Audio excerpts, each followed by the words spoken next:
ఎప్పుడైతే వాక్యము నీ హృదయములో ఉంటేనే నీ ఆత్మ రక్షింపబడుతుందని బైబిల్ వాక్యం సెలవిస్తుంది.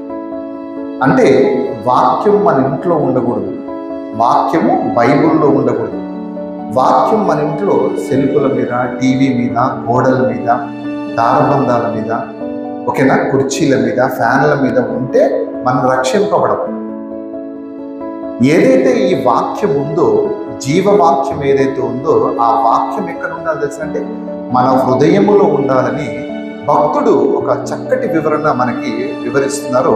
యాకోబు పత్రిక 1వ అధ్యాయము 21వ వచనంలో మనం చూసినట్లయితే చూడండి, అందుచేత చూడండి, సమస్త కల్మషమును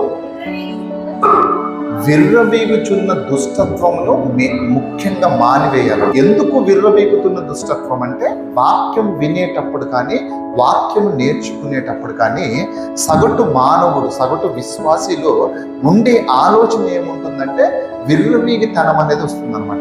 ఎందుకు వస్తుందంటే వాక్యం మీకు అర్థం కానియకుండా చెయ్యాలనే ఆ ఆలోచన ఎవరికి ఉంటుంది అంటే అపవాదికి ఉంటుంది.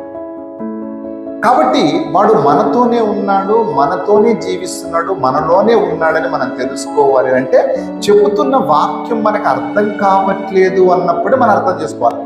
అంటే మనలో సంథింగ్ ఏదో జరుగుతుంది అని